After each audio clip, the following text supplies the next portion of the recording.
Então, deixa eu começar a compartilhar as preces. A gente vai fazer as preces iniciais, depois a gente vai ler a prática que a gente começou a ver na semana passada, depois a gente vai fazer a prática. Mas primeiro a gente lê, ver se tem alguma dúvida, algum comentário, assim, depois eu vou tentar conduzir a prática para ver se a gente consegue fazer a prática guiada, né, com base no texto. Certo? Então vamos começar. A gente pode começar procurando trazer a nossa consciência para este momento, deixando a mente conceitual, mente discursiva se acalmar um pouco.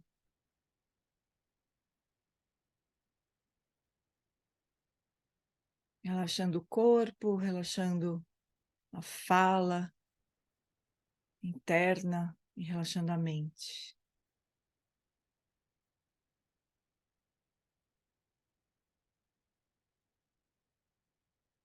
Assim a gente abre espaço, então, para receber as bênçãos do Lama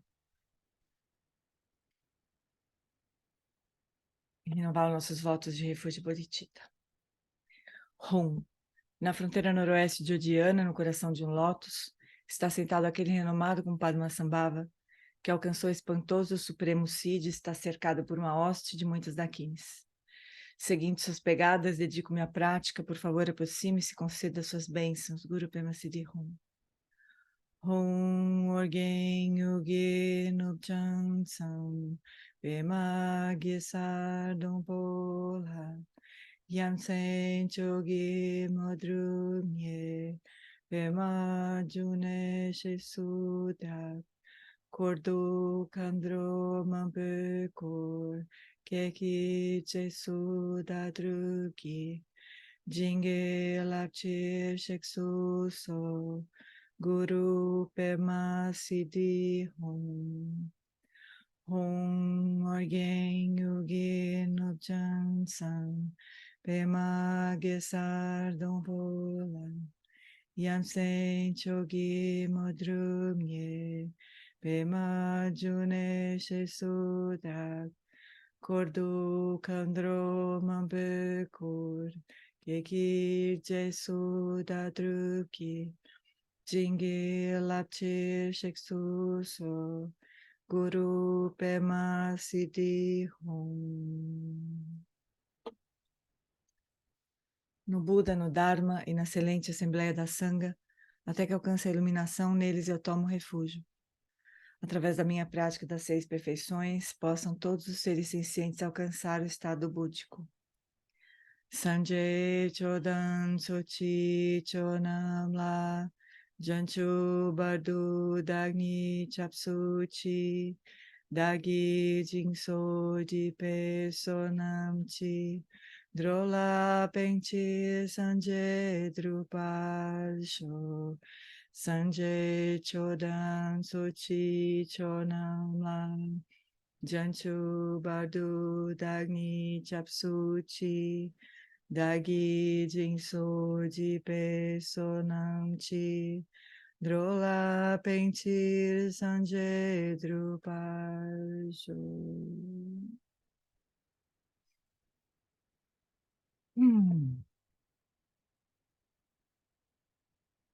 Então, chuchus, a gente está neste ponto aqui do livro, no segundo ponto, e nós vamos agora fazer uma meditação referente a esse aforismo aqui, ó. Examine a natureza não nascida da consciência.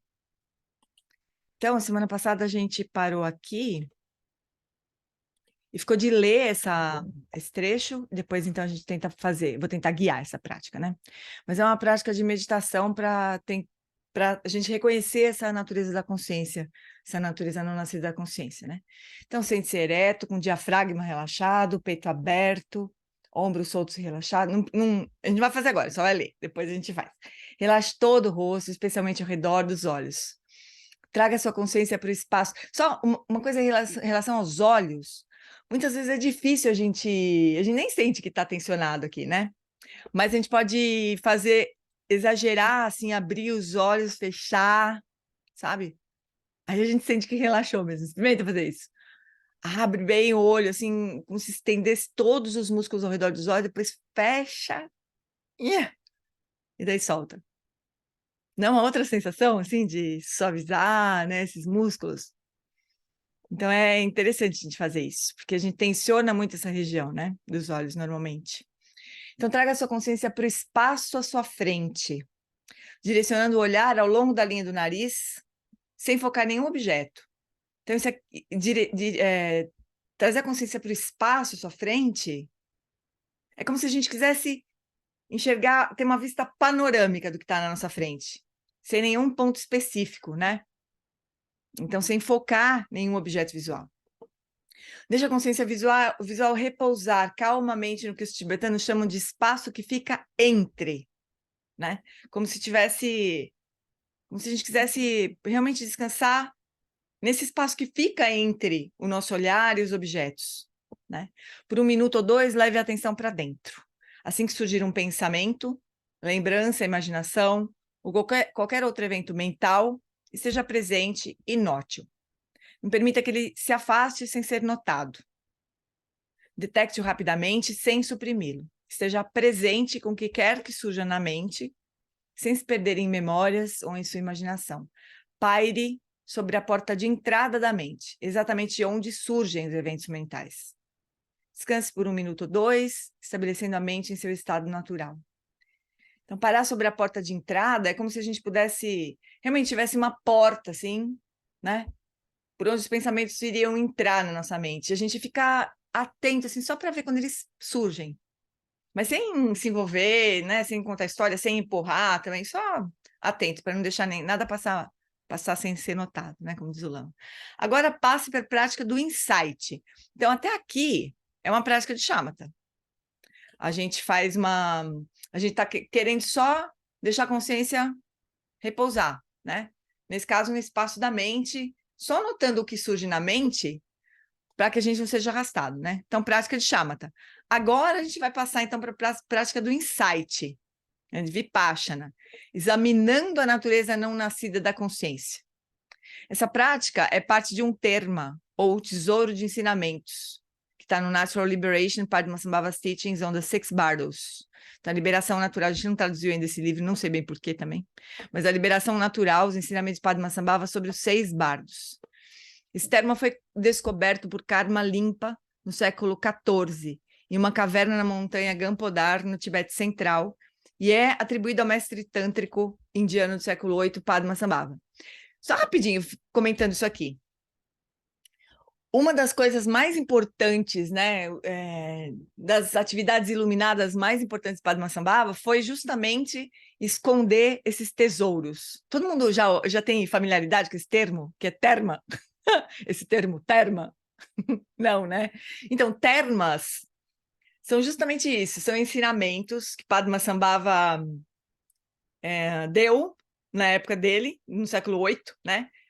Ou que ele deu e Ash Sogyal pegou aquilo e escondeu numa pedra, na terra, ou na mente de algum praticante, no contínuo mental de algum praticante, né? E esses ensinamentos, eles são destinados ao futuro. Então, como se fosse cápsula do tempo mesmo, né? Como se Guru Rinpoche escrevesse uma carta para nós, colocasse dentro de uma cápsula e jogasse para o futuro. E estamos nós aqui catando, nós não, né? Os tertons, na verdade, esses seres que têm essa habilidade de descobrir esses tesouros, codificar, né? Aliás, descodificar, porque eles são codificados na língua das Dakinis, que se diz, e daí, então, eles revelam esses ensinamentos, né? E existe uma série de condições para esse ensinamento ser revelado. Muitas vezes o Terton ele precisa reunir essas condições para poder conseguir revelar o ensinamento, né? Então, às vezes, para tirar esse ensinamento de uma pedra, umas coisas muito fantásticas, assim, para a nossa mente, né? Para a nossa mente materialista, assim. Mas tem vários relatos disso, né? Os limpas, então tem Dujon limpa, Karma limpa, Choklin, limpa, tem vários limpas, né, que são tertons. Eu não sei bem se todos os tertons têm esse nome, limpa, mas todos os limpas são tertons, isso eu sei. Então, não sei se todos os tertons têm exatamente esse nome, mas quando a gente vê, não sei o que, alguma coisa limpa, a gente pode imaginar que eram tertons, que são esses praticantes que têm essa habilidade de revelar esses ensinamentos, né? E às vezes o terton não consegue revelar um determinado ensinamento que ele estava destinado a revelar, porque as condições não foram reunidas. Então tem uma série de coisas, assim, às vezes precisa ter uma certa consorte, e junto com essa consorte o ensinamento é revelado, então uma série de coisas. E esses ensinamentos podem ser escondidos em vários lugares, né? Em água, terra, pedra, e o mais que eu acho mais lindo do mundo, que é no contínuo mental dos praticantes. Então, do John Limpa revelou muitos tertons de mente, ou muitos termos de mente, né? Não é exatamente uma lembrança, né? É como se realmente um livro se abrisse assim na mente do terton e ele simplesmente lesse esse livro e colocasse de uma maneira que a gente possa acessar depois, né? Então são as atividades iluminadas mais maravilhosas de Guru Rinpoche, é o que é uma coisa que diferencia do Buda, por exemplo, né? Do Buda Sakyamuni, que deu ensinamentos e Ananda registrou, né? Essa coisa assim. Muitos desses termos foram Yeshe Sogyal que transcreveu, escreveu na língua das Akinis e escondeu, né? Acho que todos, na verdade. Mas é isso, são os termos. Então, esse trecho que o Lama vai agora citar aqui é desse terma que foi, então, guardado lá por Padmasambhava e revelado por Karma Limpa no século... que número é esse? 14. 14, me deu um branco aqui. No século 14, né? Então é isso que a gente vai receber agora, essa instrução. Então, mantendo o olhar fixo, tanto agora foi uma preparação, né? A gente relaxou o corpo, estabeleceu o corpo falemente em estados naturais, e agora vem a instrução da prática central, da prática principal.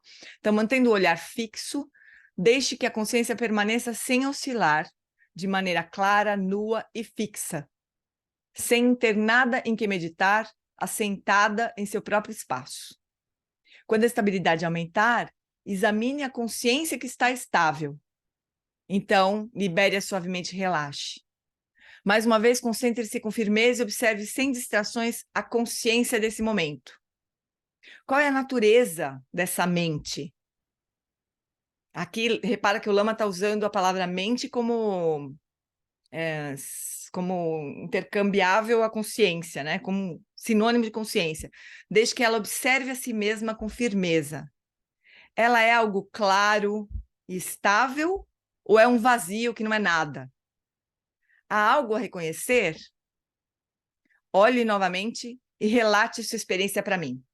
Guru Rinpoche dando essa instrução, né? As instruções de Padmasambhava para observar, articular o que é observado e então retornar.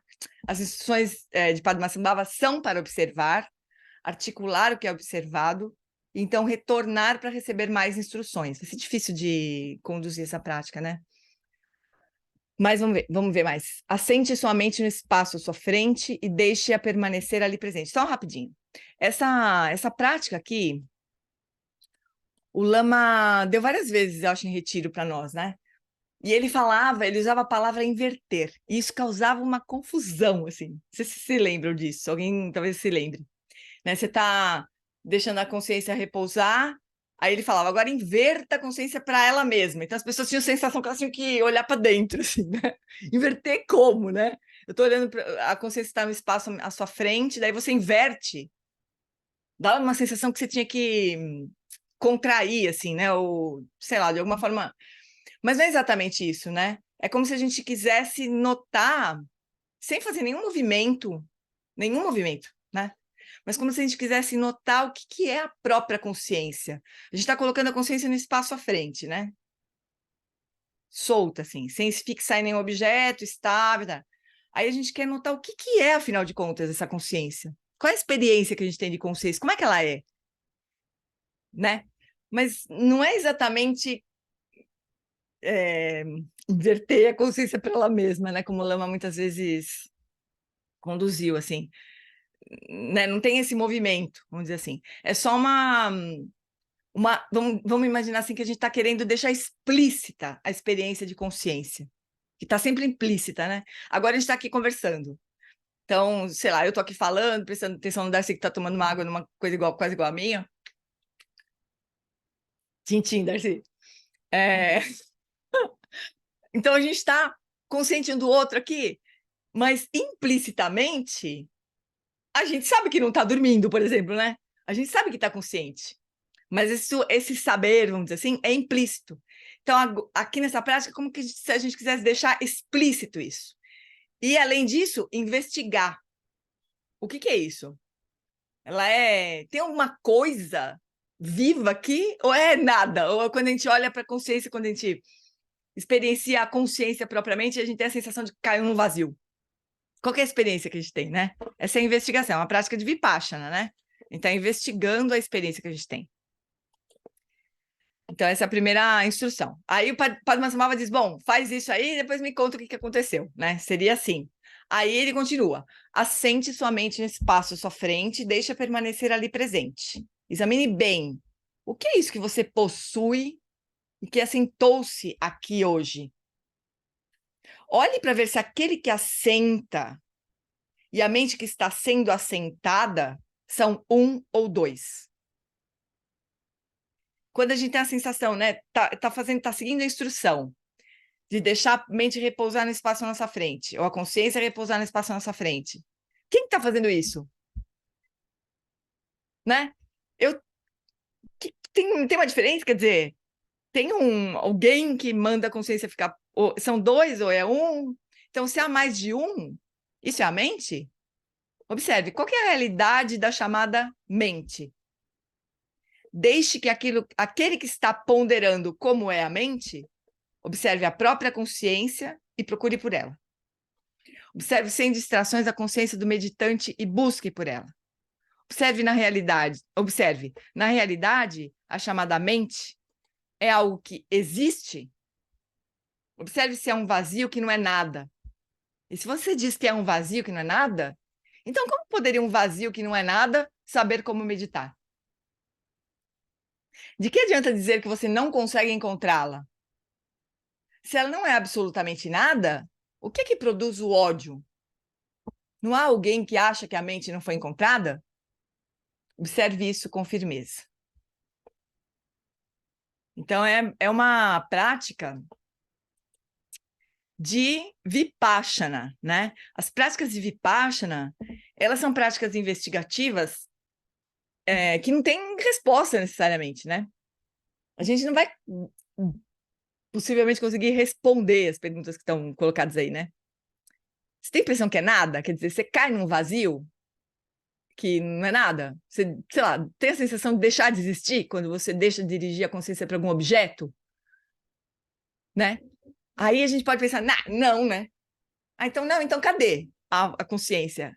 Aponta ela para mim. Como que ela é?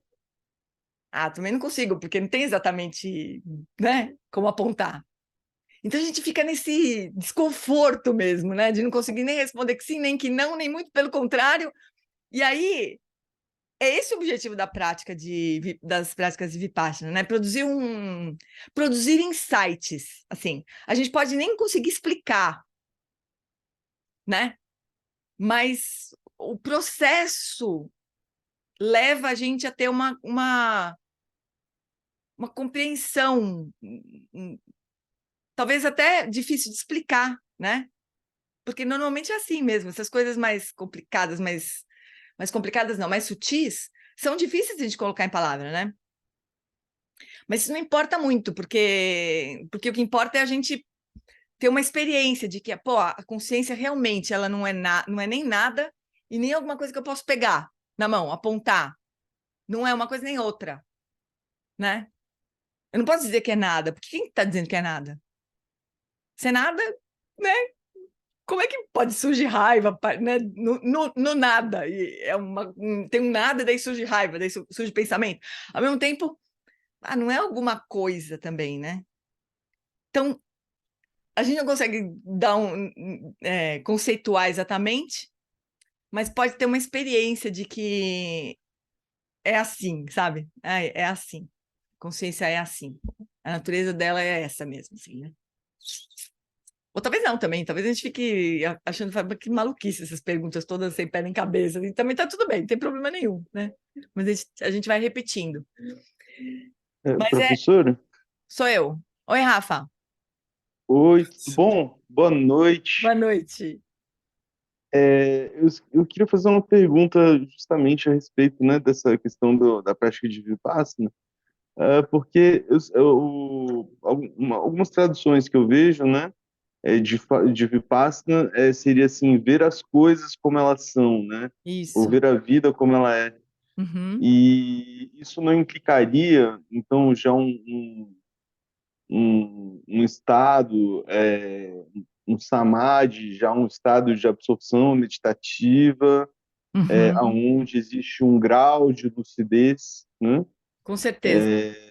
cujo qual permite a pessoa, então, aí eu não sei, né, eu me direcionaria talvez um pouco pelos jhanas, né, ali Hum, eu os não sei se Dianas. teriam uma relação, né, depois esse avanço, né, do processo de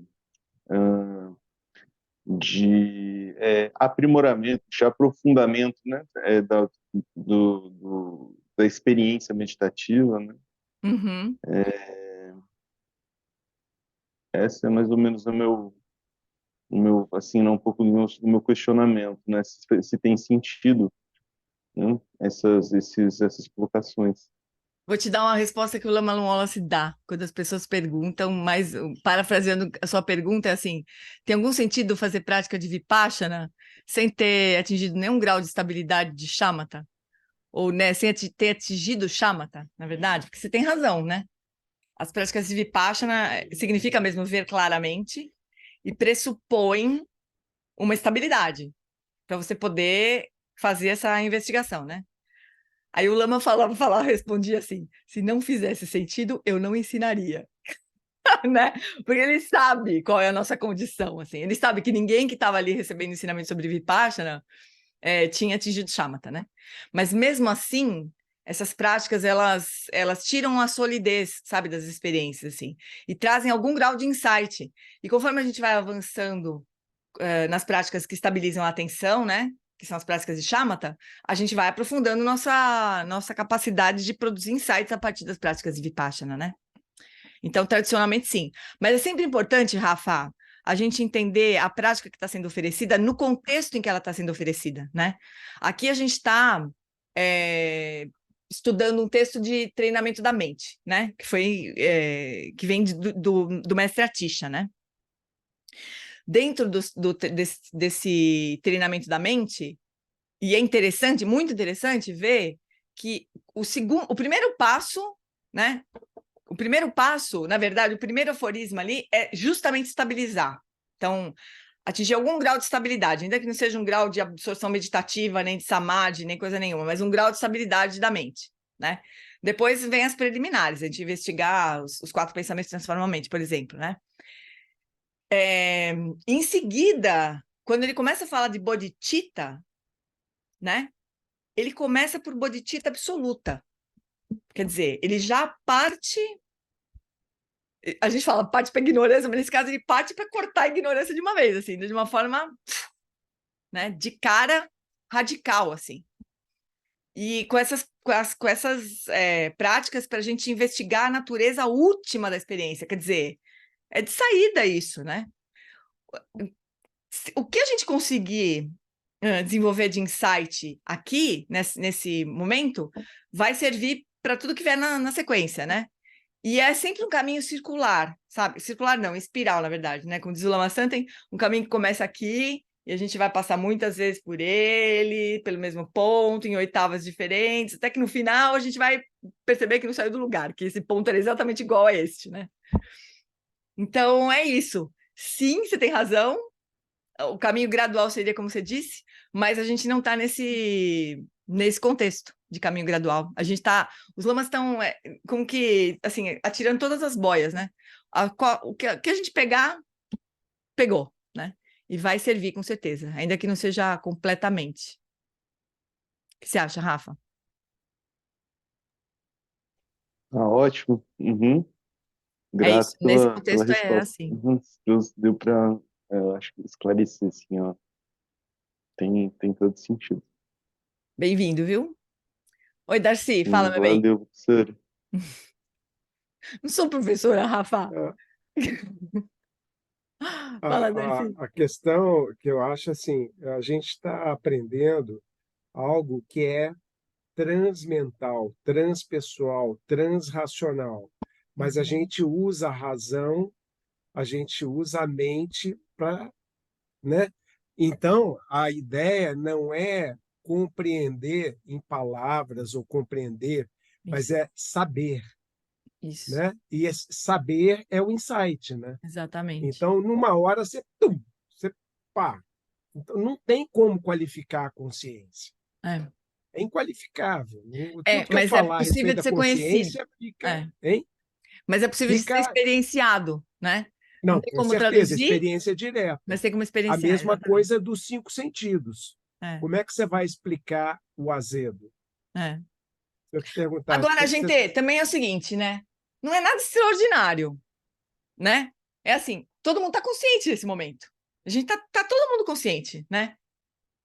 Então, não é algo extraordinário, mas é extraordinário ao mesmo tempo. Porque, assim, a gente está consciente, né? Como se a gente tivesse, assim, ó, olhando para um céu de noite, assim, né? Olhando para o céu de noite cheio de nuvens, assim. Mas um dia de lua cheia, né? Mas o céu tá cheio de nuvens. Mas a gente olhando para esse céu cheio de nuvem, a gente pode ser que a gente seja capaz de dizer onde é que está a Lua, embora a gente não esteja enxergando a Lua, né? Porque está cheio de nuvem, tem 200 camadas de nuvem.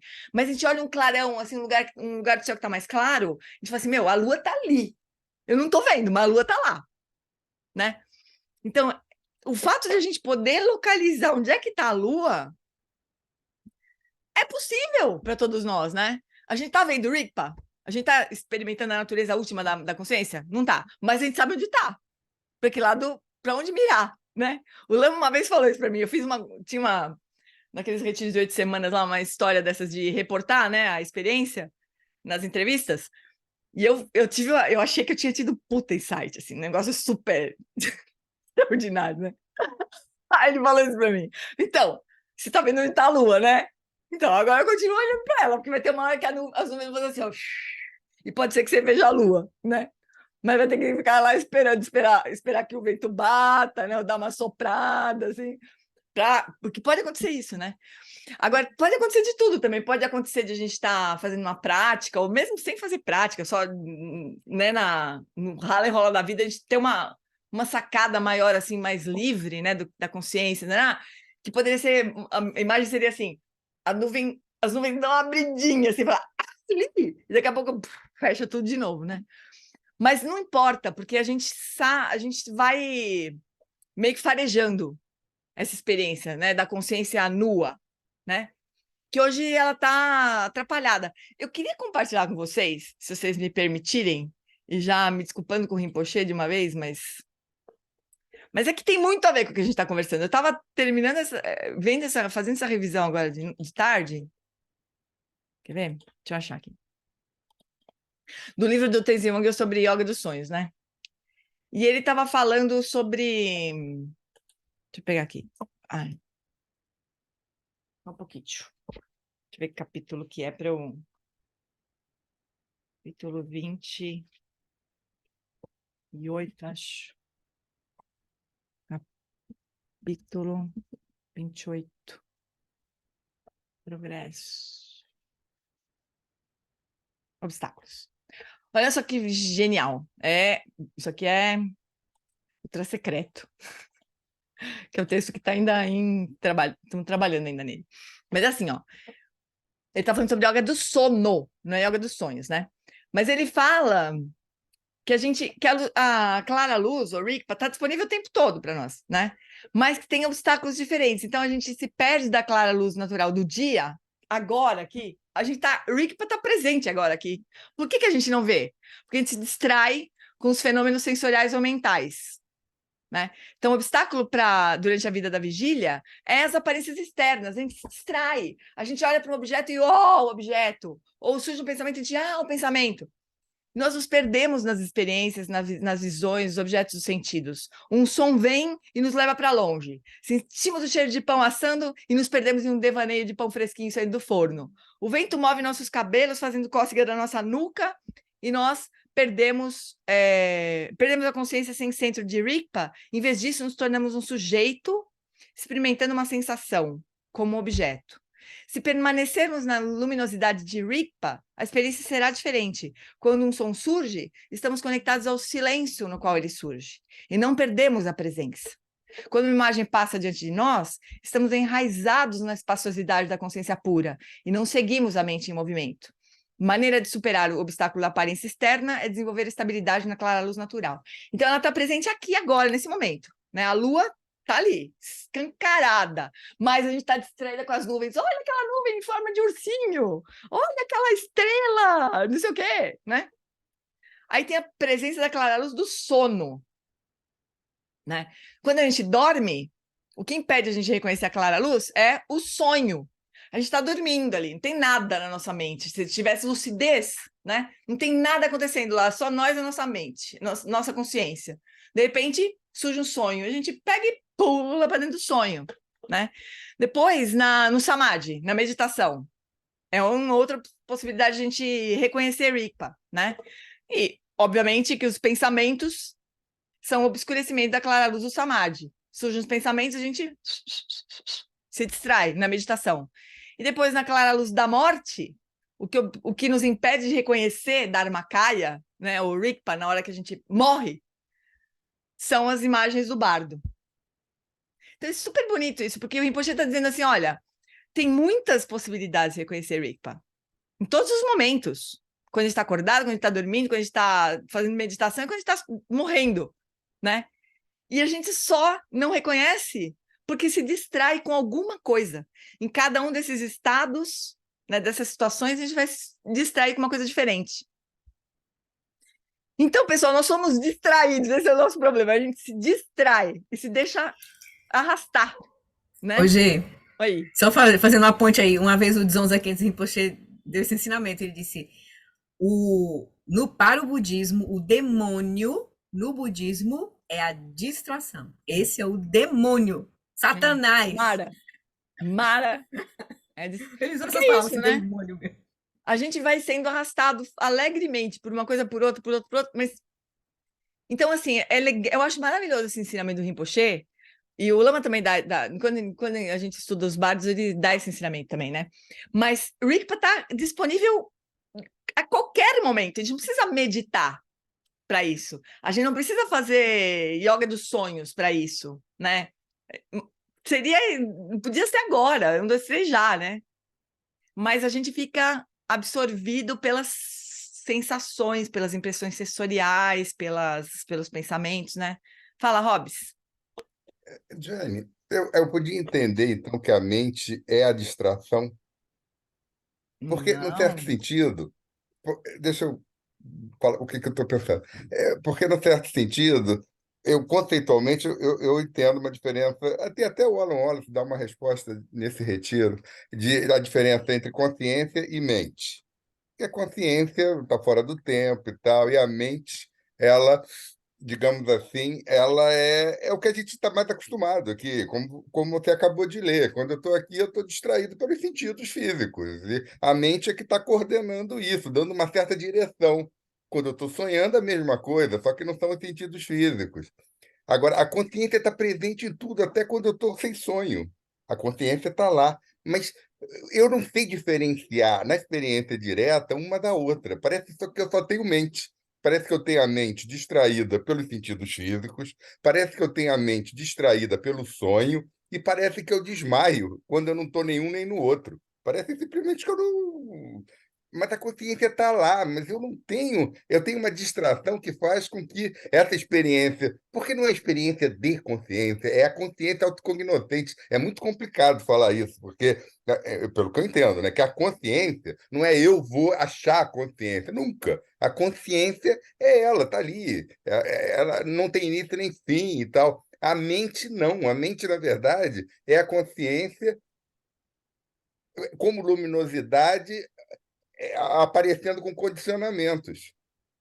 Entendeu o que eu quero dizer? Então, esses Entendi, mas não condicionamentos são tem. distrações. Oi. Mas acho que a gente não precisa se perder. É uma questão mais semântica mesmo, sabe, Hobbes? Porque às vezes o Lama usa a mente e consciência como sendo intercambiáveis mesmo.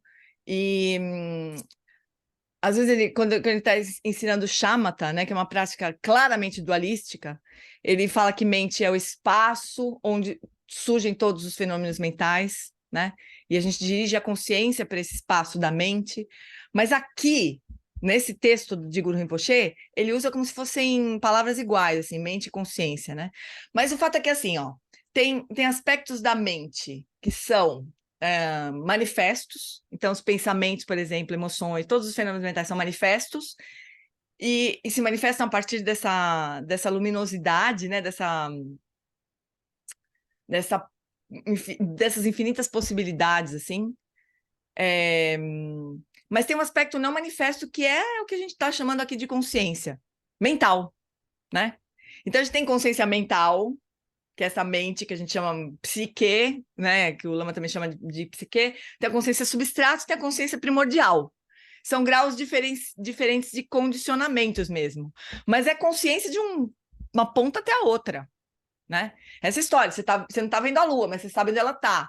Ou às vezes o Lama fala que é a nossa consciência mental, essa consciência que a gente tem agora, que permite a gente dizer que não está morto, não está dormindo, não está desacordado, a gente sabe que está ligado, tem alguma coisa ligada, imaterial, né? A gente sabe o que é isso, né?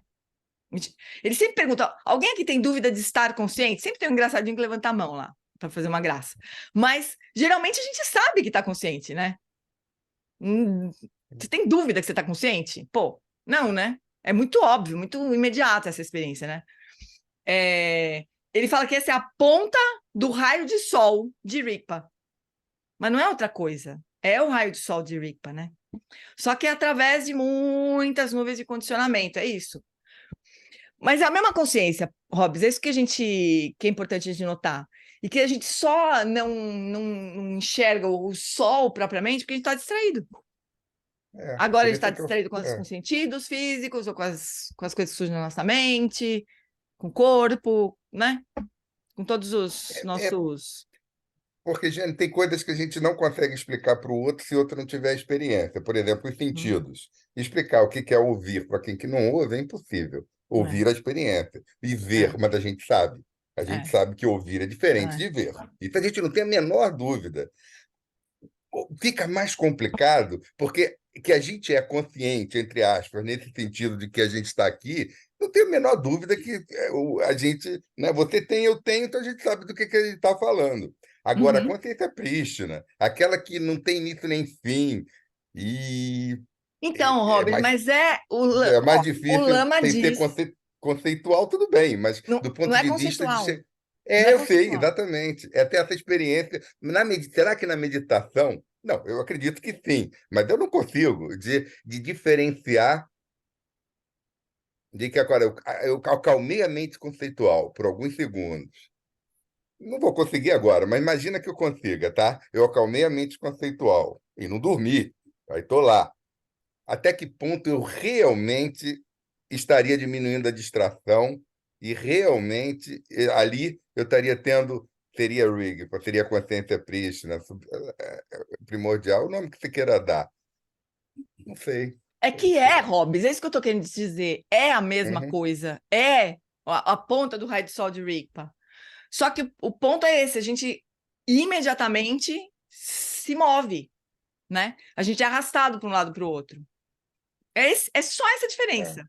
A gente, no nosso estado normal, comum, a gente fica presa nos objetos. É só isso mesmo. É que é difícil a gente acreditar que é só isso. Mas é só Jane, isso. como um modelo, eu entendo perfeitamente, mas eu queria deixar de ser só um modelo, Bom, amigo, entendeu? aí a gente tem que praticar, não tem outro jeito mesmo. É isso, Você tem entendeu? razão. É deixar Mas é importante saber que é a mesma coisa, entende? Não é uma coisa assim, aham, pá, hoje eu não tenho acesso nenhum a isso, eu não sei do que se trata, e talvez um dia não, no sim, futuro. sim, Não é. É como se isso para mim está claro. a Ela está gente tem essa sempre experiência presente. neste momento. É. O Lama traz uma imagem que acho que é do Natural Liberation também, que a prática seria como, imagina ter um monte de neve, um morro de neve, e uma esfera incandescente colocada no topo desse monte de neve, que seria a nossa consciência comum nesse momento. Seria suficiente a gente simplesmente deixar essa esfera atravessar todo esse monte de neve, né? Ou seja, se livrar de todas Uhum. as fixações e distrações. É isso. Agora, faz, você vê. A gente tem tanto hábito de sair correndo atrás dos É. pensamentos e tudo mais, que é difícil de vencer isso, né? Mas Sim, é sim, isso, sim. não é uma outra coisa. Não, é porque do ponto de vista conceitual eu compreendo, mas aí eu tenho certeza que eu não. É como se eu tivesse o diagnóstico, mas eu não sei me curar, sabe como é que é assim, nesse sentido? Eu Você sei, é tem um porque a gente não toma o diagnóstico, remédio direito, só por isso que a gente não cura, né? Eu tô falando pra você, pra mim, pra todo mundo. mas às vezes não é tão fácil, né? Porque o Lógico que remédio não. você põe na boca e põe, e aí pode dar É. certo ou errado. Mas nesse caso é uma coisa que a própria prática. Porque uma coisa é a prática para a gente diminuir um pouco as emoções perturbadoras e tal. Essa é um pouco mais fácil. Não que seja fácil, mas pelo menos você vai indo e tal. Aquela coisa do cinza entre o branco e o preto. Mas a prática que você olha toda a realidade que vem pelos sentidos e vem pelo sonho, e você percebe só como aparência, você percebe que aquilo ali são distrações, condicionamentos, e que você não é isso, e que os outros não são outros nesse entendeu? São ressignificados. É, sei lá, era só uma. Valeu, obrigado. Fala, Flor. Só para compartilhar um pouco, o Robson, você não está sozinho, né? Assim, em termos de da gente, quando a gente realmente se dispõe a olhar para nossa mente, é perturbador mesmo. Aí eu vou falar um pouco rapidinho, só da minha experiência pessoal e também da experiência de um mestre que relatou para nós, para a Sangha do Lama Ala, que é o Lama Sampa Karma, né? Que ele foi um mestre que atingiu o Shamatha, e ele fala da experiência dele em primeira pessoa, e ele diz, quando ele entrou em retiro, depois que ele já tinha toda a preparação, já tinha toda a base, que ele entra para, né, sustentar a prática de repousar na quietude da consciência e meio movimentos da mente, ele sente, ele disse que nos primeiros dias foi desesperador, ele disse que pensou que ele fosse enlouquecer, ele queria sair da caverna, e ele se propôs, perante o mestre dele, de sentar, fechar a porta da caverna, né? Ou seja, praticar de fato. Ele se desesperou, assim. Então, é isso que a gente vai entrar em contato com essa energia compulsiva que nós estamos submetidos, que a gente não percebe, de pensar, de estar preso nessa compulsão. Foi o que aconteceu nos primeiros meses da minha prática de meu retiro de 1 ano. Eu quase que enlouqueci, assim, meu Deus do céu, o que eu estou fazendo aqui, né? Assim, eu não conseguia, minha mente não conseguia parar, eu não conseguia me concentrar, eu não conseguia saber o que ia fazer. Dá um desespero, assim, um desespero completo, assim. Aí uma coisa que me ajudou um pouco, até os ensinamentos do Tenzin Wangyal Rinpoche, nesse livro, talvez a gente lembre, no Yoga dos Sonhos, que quando eles vão praticar Ziné, a Shamatha, a concentração, eles usam uma prática bem preliminar, que é de você concentrar sua atenção num objeto físico, que no caso era a letra A. Então, não, aí eu tinha minha letra A impressa, assim, porque eu levei todos os recursos possíveis para o meu retiro, assim, de prática, de orientação de prática. Aí, quando eu colei a letra A, assim, quando eu tava nesse desespero, não sabia o que fazer, meu Deus, e você ali, a parede, dentro de um quarto, é desesperador, gente, é desesperador. Aí, eu botei lá, me lembrei né, eu tava com o livro do Rinpoche. Aí eu botei lá a letra A, naquela altura ali, mais ou menos, para poder relaxar. Incrível como é uma prática que você ancora a consciência. Porque a consciência visual, porque a gente está muito acostumado com ela, né? Então, ela ancora a experiência de você experimentar apenas a consciência visual. Claro que aí você vai ver a consciência mental entrando em ação. A gente vai ver o conceito querendo, né? Alguma lembrança, alguma memória. Mas aí você começa a ancorar essa experiência da consciência. Então, lê esse capítulo aí da prática que o Tenzin sugere fazer, por exemplo, na tradição que é interessante você usar um objeto físico. Aí tem uma distância, tem todo um processo assim para você realmente não estressar o teu olho, assim, né? Então, é muito interessante. Ajuda muito a chegar nessa experiência de quietude da consciência, assim. Porque a consciência visual, ela não conversa. Ela não conversa. E aí você consegue realmente diferenciar quando tá na experiência da consciência visual e quando entra em ação a consciência mental. Aí você pode soltar essa consciência mental e ficar só na consciência visual. Aí você começa a experimentar a quietude que as consciências dos sentidos nos trazem, assim, sabe? Então, eu achei útil para minha energia de agitação da minha mente, que o Lama diz, a gente tem um apego ao processo, ao fluxo mental, ao pensar. A gente tem um apego.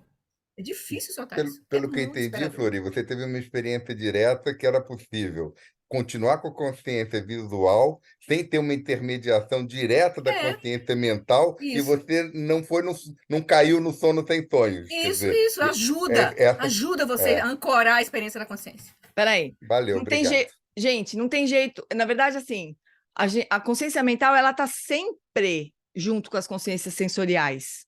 O que a Florida escreveu é que as distrações incomodaram menos, mas a consciência mental tá sempre, assim, ó, o Lama fala isso, em piggyback. Tá sempre conectada com as consciências sensoriais. Porque senão a gente não teria como... Até essa mente... Reconhecer, né? Reconhecer Senão a gente não cor, reconheceria. forma, né? Estou forma. olhando, você pode estar super concentrado, mas você sabe que você está olhando para uma letra A, a consciência mental está junto ali, né? Está representando, na verdade, o funcionamento é complexo, mas o que a Flori está dizendo é que objetos visuais podem ser talvez mais adequados para né, as pessoas, para diferentes pessoas. Os objetos visuais podem ser mais adequados do que a respiração, por exemplo. A respiração, em tese, seria a mesma coisa, porque em vez de você ter um objeto visual, você tem um objeto tátil, que é a sensação da respiração. Mas como ela é interna, né? Como as sensações são ainda internas, pode acontecer de a gente se distrair achando, né, não ancorar tão fácil como para você foi ancorar com o objeto visual, né? E é ótimo, porque a gente pode mesmo usar qualquer coisa como objeto, né, para a prática de shamatha. Agora, aqui nesse livro, ele é um pouco diferente, porque ele fala para a gente fixar o olhar na letra e deixar o olho aberto, aconteça o que acontecer, lacrimejando e o escambau, né? Então, tem umas instruções um pouco diferentes, assim. Mas é maravilhoso a gente poder ter outras alternativas e experimentar, né? Para Flori, funcionou. O importante é isso, a gente experimentar e ver o que vai funcionar e nos ajudar como steps, assim, como passos, até a gente ganhar essa confiança, sabe? Uhum. E atravessar a nossa mente, né? Oi, bonitão. Você mesmo, Átila. Olá. Aqui, não, eu queria falar o seguinte, uma coisa que eu acho interessante desse ponto aí que a Flori falou, é o seguinte, a letra A, que eu tenho vontade de perguntar isso para ele, é o seguinte, a letra A, em tibetano, ela tem uma forma que tem a ver com o Prajnaparamita, certo? Ela tem uma forma contraída de Om Swabhava Sudosarvadharma Swabhava Sudoham, né? Quando a gente dissolve as coisas no vazio. Então, ou seja, eu acredito que na memória que a gente tem, ou do que a gente possa trazer, ela é uma letra que facilita muita coisa. Eu acho super interessante como que na tradição bom eles sempre direcionam para ela, entendeu? Então, Flori, eu acho que ela é um pouquinho além do objeto. Aqui Ela no é livro algo ele que fala o seguinte. desperta. No livro ele fala o seguinte: nós geralmente usamos a letra tibetana A, né, como um objeto visual assim para prática,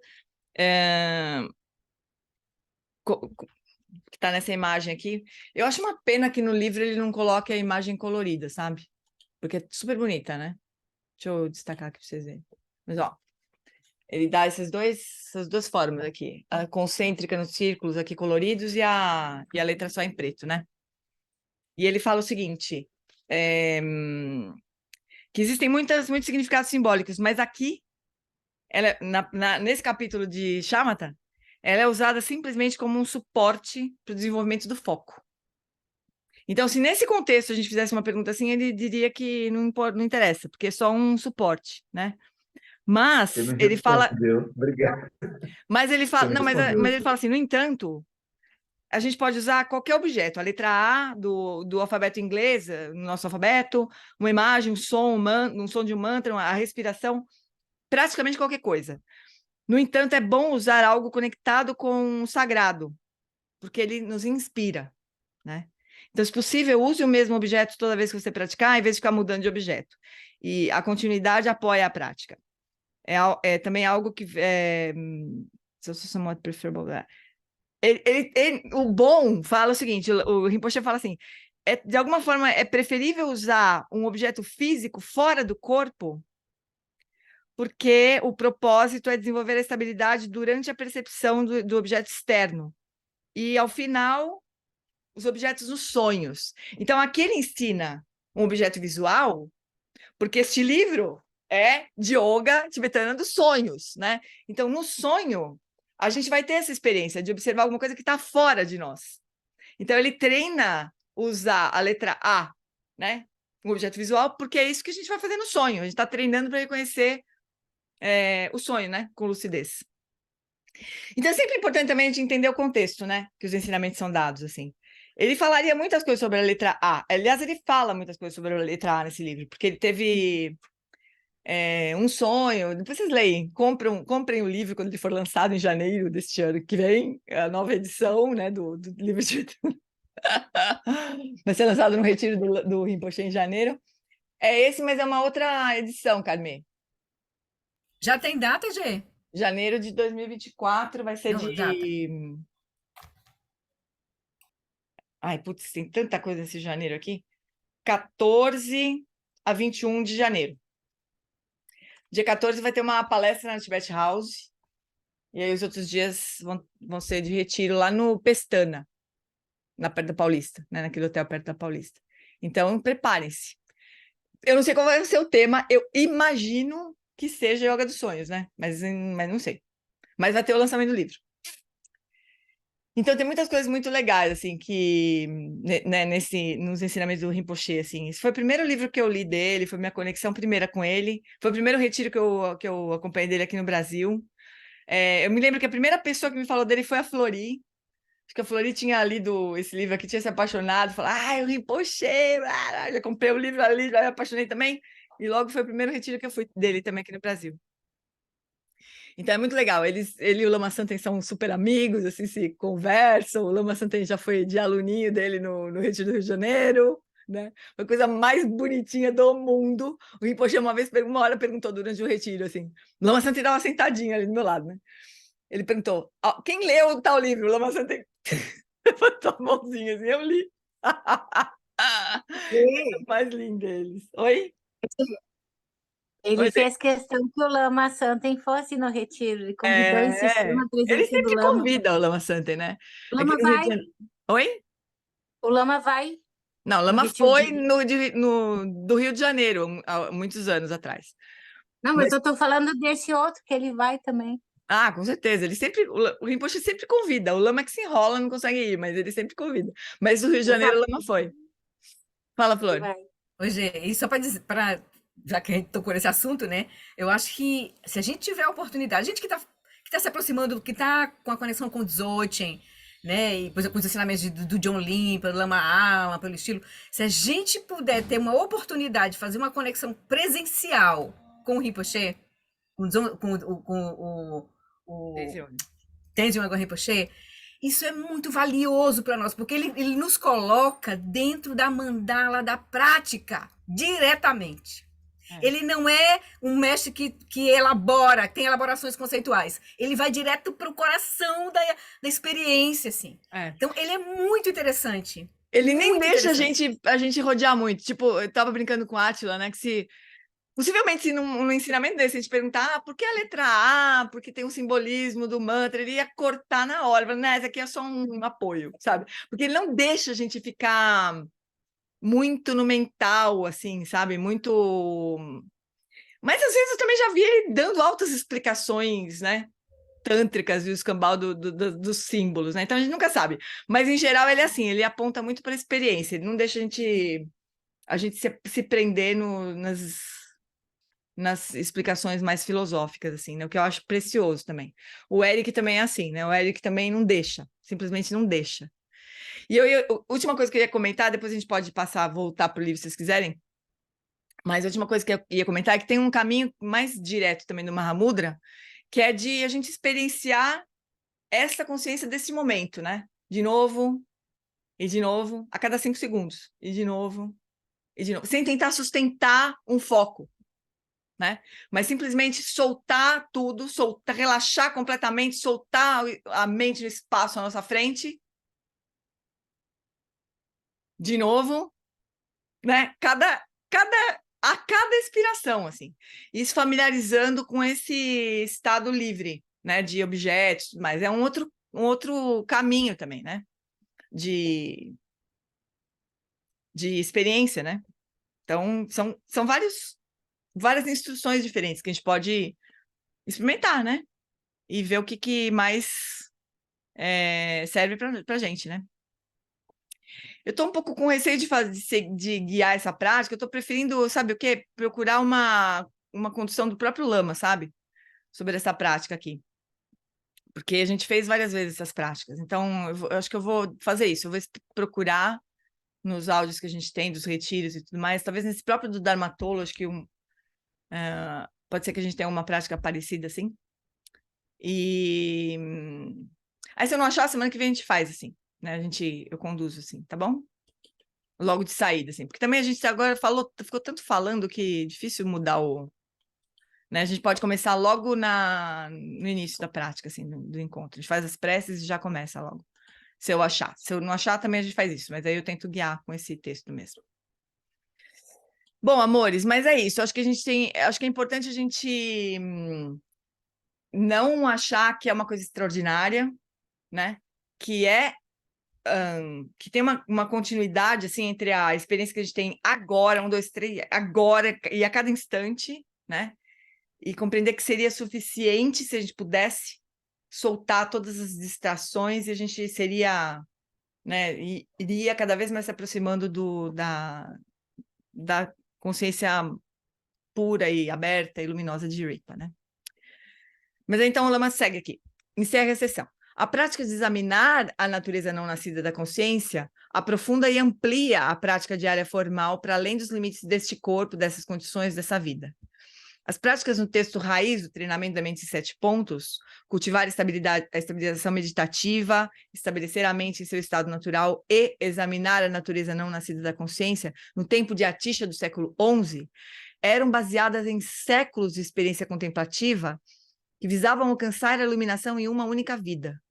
Estou convencido de que essas práticas são tão aplicáveis à vida ocidental contemporânea quanto eram a outras culturas em outros séculos. Há uma mudança profunda e progressiva ao longo do treinamento da atenção com a consciência da respiração, estabelecendo a mente em seu estado natural e investigando a natureza da própria consciência, né? Tem uma progressão, né? A gente enxerga aqui, né? Então, primeiro a gente estabiliza com a prática de chamata com foco na respiração, depois leva a consciência para a mente, estabiliza a mente em estado natural, então prática de chamata com foco na mente, e aí, quando a gente está nesse estado, a gente volta, é como se a gente procurasse explicitar a própria consciência e falar, o que é isso? O que é essa experiência de consciência? Quem está fazendo essas perguntas? Não tem nada, mas então o que é esse nada? Né? Então, é uma progressão, assim, né? Há uma mudança profunda e progressiva ao longo do treinamento da atenção, com consciência da respiração, depois estabelecendo a mente em seu estado natural e investigando a natureza da própria consciência. Certa vez perguntaram ao Dalai Lama, qual é o objetivo da sua prática? Ele respondeu, estou me preparando para morrer. Essa não foi uma resposta mórbida. A morte é uma experiência extraordinária, se estivermos preparados para tirar proveito dela. A consciência da clara luz da morte que é aquilo que o Rinpoche estava falando ali, naquele trechinho que eu li para vocês, consciência da clara luz da morte, a consciência não nascida, pode ser sustentada por horas ou dias, em alguns casos por semanas, em raros casos por meses. Então, o praticante, né, esses grandes praticantes, eles morrem, reconhecem a clara luz da morte, que é Rigpa, neste bardo da morte, né, do morrer, e sustentam aquela consciência, repousam naquela consciência por muito tempo. Enquanto eles estão repousando na natureza da mente, o corpo não se deteriora, né? É o Tukdam. Tem até um vídeo do Vimeo sobre o Tukdam, né?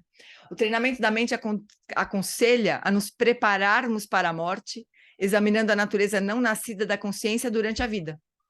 Então, é a clara luz da vida, da meditação, do sono, que a gente pode treinar a reconhecer, para que depois, quando a gente morrer, a gente reconheça a clara luz da morte, ó, partiu iluminação, né? Porque justamente se a gente puder repousar no Dharmakaya, a gente pode atingir iluminação daí, fim, game over para o Sansara, né? Então é isso, eles se preparam para isso. Os budistas estão preocupados com conhecimento que desloca e transforma a percepção, não com conhecimento pelo conhecimento e nem com conhecimento que não tem impacto na vida. Muitas pessoas sentem alguns benefícios da meditação rapidamente, como mais equilíbrio, mais clareza mentais. Era o que o Robert estava falando, né? Muitas pessoas também percebem, em geral, retrospectivamente, que o equilíbrio obtido na meditação é facilmente perdido. A prática de examinar a natureza não nascida da consciência é apresentada na sequência da prática de considerar todos os fenômenos como se fossem sonhos, como uma prática de insight, que busca uma realidade mais profunda que pode ser acessada. Por meio dessa prática, conseguimos transformar a percepção e assim os frutos da meditação se tornam estáveis e não são mais perdidos. A dura realidade que se repetiu muitas vezes na tradição budista tibetana é que é impossível compreender profundamente as práticas de insight sem uma plataforma de quiescência meditativa, que é o que o Rafa estava falando, né? Realizar a quiescência meditativa, ou seja, atingir shamatha, né, um grau de samadhi super elevado, significa superar a agitação mental, a distração, a sonolência, a lassidão e ser capaz de se concentrar sem esforço, com grande vivacidade e estabilidade, durante pelo menos 4 horas. É isso que o praticante que atinge shamatha consegue fazer, né? Do ponto de vista budista, a consciência estável e vívida é a característica determinante de uma mente funcional. Uma mente dispersa e embotada, ainda que seja minimamente funcional, é uma mente aflita. É a nossa, né? A nossa mente é isso aí. Dispersa, às vezes está dispersa, às vezes está embotada. E isso é uma mente aflita. Retiros de meditação não são necessariamente a única ou a melhor solução para os problemas da prática. Em 1988, ajudei um contemplativo tibetano altamente realizado, Genlan Rinpa, a liderar um retiro de 1 ano para cerca de 12 pessoas. Externamente estava tudo certo, as casas foram sublocadas, os carros foram bem guardados, o dinheiro para ficar sem trabalhar por 1 ano estava guardado no banco. Tínhamos um cozinheiro, estávamos num lugar maravilhoso. No entanto, quando alguns dos participantes começaram a se dedicar à meditação em tempo integral, as aflições mentais pioraram. É o que a Flori estava contando. Seja em retiro ou na vida ativa, a questão central é estabelecer um estilo de vida que sustente e não corroa a prática espiritual.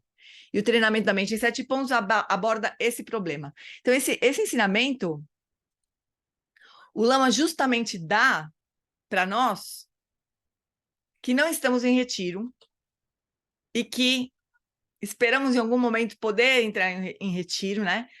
Com uma forma de a gente entender que é uma ilusão, assim, é um engano a gente pensar que a gente só não avançava na prática porque a gente não está em retiro. Isso é uma besteira, porque a mente que a gente tem agora é a mente que vai para o retiro, que vai se desesperar, que não vai conseguir se concentrar, né? Só que em retiro, né? Pode ser muito aflitivo isso, realmente, né? Então, não é verdade que a gente só não avança porque não está em retiro. A gente não avança, não entra em retiro porque a gente não avança, essa que é a verdade, né? Se a gente avançar, né, aonde a gente está, fazendo justamente estas práticas que a gente está estudando agora, a gente não só não está perdendo tempo, que é uma coisa importante, né? A gente não perder tempo, a gente usar a vida como ela está, né, nesse momento, sem perder tempo. A gente, na verdade, está se preparando de uma forma muito eficiente para entrar em retiro. A gente pode ter a sensação que não, né? A gente está estudando um pouco e pratica outro pouco. Se a gente realmente aplicar o que a gente estuda aqui, rever os retiros do Lama, como a gente faz no domingo, estudar o Aquietando a Mente que a Flori está fazendo, tudo que a gente tem feito aqui, se a gente realmente se dedicar a isso, a gente está se preparando para entrar num retiro e, segundo o Lama, esse retiro vai ser rápido. Então, eu guardo essa instrução no coração. Eu confio completamente no Lama, né? Se a gente se dedicar, a gente não tá... Que era uma aflição que a gente tinha, né? O Lama passava por aqui, ficava vendendo para nós essa coisa do retiro, fazer retiro, e o retiro ia atingir chama, então a gente ficava tudo babando. Daí, quando ele ia embora, a gente ficava desesperado. Meu, tá bom, agora é só o ano que vem que o Lama... Mas enquanto, né? Eu não posso entrar em retiro agora, então eu tô perdendo tempo. Vontade que dava era desistir de tudo, falar que se dane, eu vou curtir a vida, porque afinal de contas não posso entrar em retiro mesmo, né? E aí ele dava justamente essa instrução aqui, de a gente estudar o treinamento da mente em 7 pontos, né? Oi, Hobbs. Eu imagino, não sei se eu estou certo, né? Talvez não esteja, mas eu imagino que o retiro seja um laboratório com condições controladas. Mas só vai ser útil se você já souber o que você tem que fazer nesse laboratório, né? Porque você vai ter menos chance de ser arrastado, o celular não vai tocar, aquela coisa, entendeu? Que você está acostumada a distrair, não vai ter. Mas você tem que saber que você vai enfrentar a sua própria mente ali com aquele hábito. Eu acho que é isso. Eu acho que se você estiver preparado, vai ser muito útil. Se não, pode até piorar. Jeito, né? O que não adianta é a gente postergar, né, esse sonho assim de entrar em retiro. Ou então, tem gente que pode entrar em retiro, né? Pode. Não precisa necessariamente ficar preso num trabalho, encontra um jeito de fazer um intervalo, daí entra em retiro. Só que não fez nenhuma preparação, assim, né? Não que a gente esteja em algum momento completamente preparado para entrar em retiro, não é esse o caso também, né? Mas é uma ilusão achar que tudo vai se resolver quando eu entrar em retiro, sabe? Isso é uma ilusão. E o retiro não é uma pílula que não você vai tomar e você vai falar, não a adianta dor nada. passou. Não é assim. É essa mesma mente que vai para o retiro. Essa mente que hoje não consegue ficar sentada e se perturba com qualquer coisa. É essa mente que vai para o retiro, né? Então, tem condições internas também que a gente precisa reunir. E muitas vezes os praticantes não consideram isso, acham que a questão de fazer um retiro são condições externas. Então, se eu tiver dinheiro, se eu tiver um lugar legal para... Que é o que o Lama está dizendo aqui, né? Estava tudo ali. Um mestre maravilhoso, lugar lindo, cozinheiro, ninguém precisava de trabalhar. Para muita gente deu ruim. Então, não é, né? Não é verdade que as condições são externas só, né? Vamos ver mais um pedacinho aqui. O primeiro ponto do treinamento da mente já nos disse como fazer isso nas 4 práticas preliminares. Então, contemplando os aspectos da realidade que nos inspirarão a soltar a ficção, as preocupações mundanas e a reorientar as prioridades para a prática espiritual, né? Então, quando a gente estuda a natureza do sofrimento, a vida humana preciosa, karma, sofrimento, impermanência, né? Se a gente realmente estudar isso, né? E tentar integrar isso na nossa visão do mundo, muita coisa perde o sentido. Muita coisa perde o poder sobre nós, né? Assim, a gente vai cair 1.400 vezes. Vocês estão vendo só o Kindle aqui ou vocês estão vendo aqui por trás o WhatsApp, essas coisas? Só o Kindle. Só o Kindle. Engraçado, às vezes ele delimita aqui, às vezes não. Dá a impressão que está todo o desktop, assim. Então, esse primeiro ponto do treinamento da mente, que são as práticas preliminares, né, já ajudam bastante, assim, a gente a soltar a fixação. Só que é igual, não é uma vacina, né? É uma homeopatia mesmo. Que a gente só vai deixar de praticar quando a gente se iluminar. Uma vez o Lama perguntou isso, fez quiz ali. Quando é que a gente vai encerrar as práticas preliminares? Quando é que elas vão chegar ao fim? Quando a gente atingir a iluminação. Até lá, a gente vai achar que as coisas são tem algum grau de permanência, a gente vai reificar um pouco, a gente vai, né, desperdiçar tempo. Até lá a gente vai fazer isso, né? Então, os preliminares não são exatamente preliminares, são constantes, assim, né? O treinamento da mente em 7 pontos ensina a estabilização meditativa, que é estabelecer a mente em seu estado natural, as práticas de insight, de considerar os fenômenos como sonhos, examinar a consciência, a natureza da não nascida da consciência. A consciência primordial, a que se refere o termo consciência não nascida no treinamento da mente, também é chamada de natureza clara e luminosa da mente, ou Rigpa, em tibetano. Quer dizer, aqui a gente está investigando a natureza de Rigpa, imagina, que a gente nem sabe onde está direito, né? Mas aqui a gente já está, ele já joga a gente lá no fundão. Se a gente sair nadando, beleza, saímos nadando. Se a gente se afogar, paciência, a gente tem que voltar para pegar a boia, né? Rigpa é uma consciência que está além da dualidade sujeito-objeto. Dudjom Limpa, grande mestre Dzogchen que viveu entre a primeira metade do século XIX e início do século XX, disse que é extremamente importante compreender a diferença entre a mente e a consciência não nascida. Ali, Hobbes. A diferença é que a mente está aprisionada em estruturas, condicionada, saturada com suportes conceituais, distinções de sujeito-objeto, existência, não existência, bom, mal, em cima, embaixo, Buda, ser sentiente comum, Sansara, Nirvana, etc. A mente não está apenas repleta de estruturas conceituais, como também reifica a si mesma e seus objetos, assumindo que eles têm uma natureza intrínseca. Acreditamos em uma identidade pessoal e quando olhamos para outra pessoa, acreditamos também em sua identidade absoluta separada da nossa. A mente trabalha em estruturas conceituais e reifica os resultados. A mente, configurada por estruturas conceituais, difere da consciência não nascida. A experiência da consciência não nascida implica a dissolução no espaço em uma grande expansão sem objetos, sem obstrução e sem intencionalidade. A consciência não nascida é a realização sem esforço de quase todos os fenômenos, incluindo eu,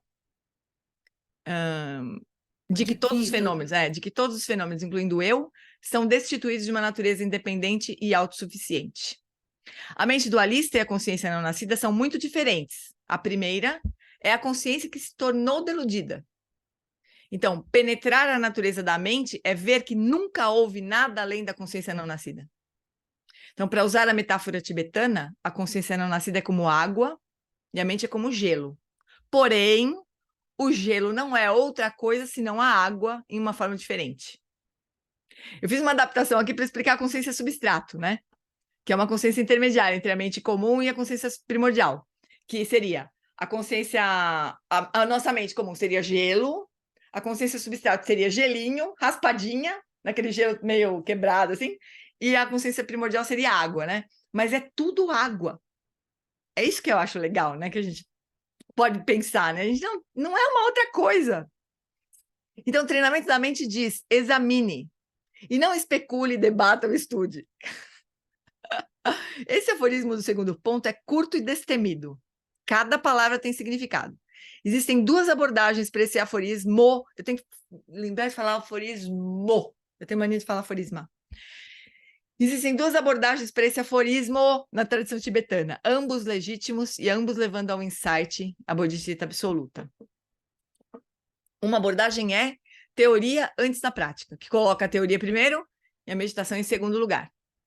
Na tradição tibetana, isso significa dominar uma matriz conceitual completa, como a Madhyamaka, o Dzogchen ou alguma outra visão. Uma vez estabelecida a base teórica, você está pronto para a meditação.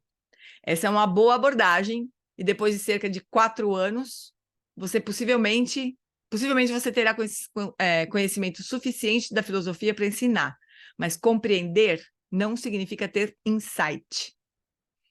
Na abordagem experiência antes da teoria, a teoria surge da própria experiência. Para questões profundas como as levantadas na prática de insight, metodologia sem teoria não funcionará. A abordagem de Padmasambhava é fornecer teoria suficiente para avançar, mantendo a experiência à frente. Essa abordagem é direta e ideal para as pessoas que não dispõem de anos para gastar em estudo ou em retiro solitário. Então, a gente estuda um pouquinho, pratica um pouquinho, estuda um pouquinho, pratica um pouquinho, né? Esse é o método. Então, a prática de insight é semelhante à pesquisa científica. Assim como não se pode entender a física ou a química sem gastar tempo no laboratório e nem como entender a matemática sem solucionar problemas, é preciso praticar a meditação para obter insight. É de se esperar que, realizando a prática de insight, a consciência se torne aparente. Padmasambhava examina essa premissa perguntando se as aparências visuais, auditivas e outras aparências da mente são idênticas à consciência. Ou seja, os fenômenos mentais e a consciência desses fenômenos é a mesma coisa? Se a consciência não é a mesma coisa que essas aparências, qual que é a sua natureza? Na verdade, o que acontece na prática de insight é que o praticante só vê mais aparências. Mas não ver a consciência não significa que ele esteja ausente. O ensinamento nos aconselha a continuar investigando, né? Então, o Lama, quando ele faz essa... Acho que a gente vai passar... Deixa eu ver uma coisa aqui. A gente vai ter que parar, porque eu tenho que parar. Oxe, não acaba nunca esse negócio. O Lama, quando ele faz essa prática, né? Quando ele dá essa prática pra gente, a gente tá olhando para... A gente tá fazendo prática de estabelecer a mente em estado natural. Sei lá, qualquer prática. O consciência da consciência. Aí ele fala assim...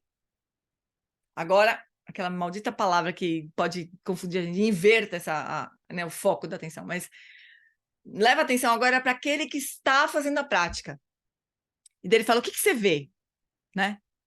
Então, em vez de a gente ver a consciência não nascida, que seria, né, o ponto final dessa prática, a gente vê muitas coisas. A gente vê a primeira coisa que eu vejo é a minha cara. Quando eu faço essa prática, a primeira coisa que eu vejo. Quando você leva a atenção para aquele que está fazendo a prática, o que você vê? Eu vejo a minha cara, de saída eu vejo a minha cara. Bom, mas não é, isso é só uma aparência. O que está além dessa aparência? E vai. Tem uma hora que você fica... Né? E talvez não seja o ponto final também, porque ainda não é uma realização, né? Você simplesmente não encontra nada. Mas não encontrar nada não significa encontrar a consciência não nascida, né? Significa só que você não, sei lá, não encontra mais nada. Ou pode ser realmente uma experiência autêntica, né? Da natureza vazia da nossa experiência. De qualquer maneira, assim, é uma prática para a gente repetir muitas vezes, né? O Eric ensina isso para a gente fazer 500 vezes por dia. Cada vez que a gente se pegar com raiva, você fala, quem que está com raiva? Ou cada vez que a gente se pegar, sei lá, fazendo qualquer coisa, quem que está se sentindo assim? Ou quem que está falando isso? Quem que está... Para ver se a gente chega nessa experiência, né, de Ripa. Jane, a Oi. gente já tem o diagnóstico. A realidade é não dual. Agora, ela deixar de ser conceitual para ser prática, só examinando. Não tem jeito, não Só tem examinando. jeito. E não é porque não é, eu, pelo menos, não acho nada fácil, porque eu examino e eu continuo achando que ela é não dual, mas quase como se fosse uma convicção de fé. Entendeu? Claro, faz um certo sentido, porque quando a gente começa a ter uma operação menos autocentrada, a vida fica melhor, né? A gente percebe. Então, não, isso é que eu acho que isso aí é uma coisa que dá muita confiança na prática porque a gente tem uma metodologia, né? A vida vai ficando menos complicada. Aí você fala, mas você realmente experiencia a vida de forma não dual? Não. Não, Não. mas já dá uma ajudinha, né? Isso, já tem um cheirinho de que fala, poxa, mas eu não estou tão fixado nas aparências em que eu estou reificando ao máximo como se aquilo fosse o gelo, né? O sólido. Eu já estou, pelo menos, tentando ir para, como você falou, o gelo A picadinho, raspadinha. a raspadinha. Pelo menos a gente está começando a ter consciência, um pouco mais de experiência de Alaya Viginana, da oitava consciência. Poxa, gente, é alguma coisa. Ainda é dual, mas é um dual mais sutil, de melhor nível, menos duro. Isso realmente eu estou convencido. Não só convencido, com alguma experiência de que é possível esse tom de cinza. Entendeu? Agora, despertar, eu confio, mas é isso. Oi, Flor. Você está mutada, eu acho. Aí a gente entende como é que aquelas experiências que a gente escuta, né, dos grandes praticantes que encontraram seus mestres e como os mestres conseguiram ajudar o praticante a colocar o praticante nesse lugar do reconhecimento dessa mente, desse espaçosa, como ele disse aí, né? Aí tem a questão da chinelada, né? E tem a questão, por exemplo, das coisas absurdas que Tilopa, né, sofreu por conta exatamente que ele era uma mente super, super, super, super, super. Não, Gampopa. Não, Tilopa já. Tilopa e Naropa. Quem sofreu foi o Tilopa pra Naropa. O Naropa. Tilopa era o mestre. Isso, exatamente. Naropa sofreu, exatamente, de Tilopa. Naropa. Que ele fez foram realmente porque a mente. Veja, os mestres, coitados, os mestres também eles se desesperam, porque eles têm que, às vezes, fazer essas loucuras assim para ajudar o aluno a soltar essa mente conceitual, né? O ponto é que naquele tempo eles tinham proximidade exatamente. para segurar a onda, né? Não só despedaçar a pessoa, mas ajudar a catar os cacos também, né? Então tá, meus bens, vamos dedicar. Só que a gente vai ter que fazer uma dedicação express, porque eu tenho que partir para a próxima aqui. Vamos lá. Por esta acumulação de méritos, possa eu obter a onisciência que tudo vê e possam todas as falhas ser superadas. Que do turbilhão de ondas revoltas do nascimento, velhice, doença e morte, deste oceano de Sansara, possa eu liberar os seres. Sonam di tanchesi pani tonene pedranam panjeshin que ganati balon trupai si pechole droa droa show. Que a grande tradição da Abade Shantirakshita, do mestre Padmasambhava e do rei Trisundeusen possa florescer e permear os 3 reinos. Que a presença das 3 joias nunca se separe do fluxo mental dos seres, assegurando assim um sublime bem-estar através dos 3 tempos. Ken lo chosun rin lo chezan ling sasun chapa pedro ju chosun não adam midra do sungele show.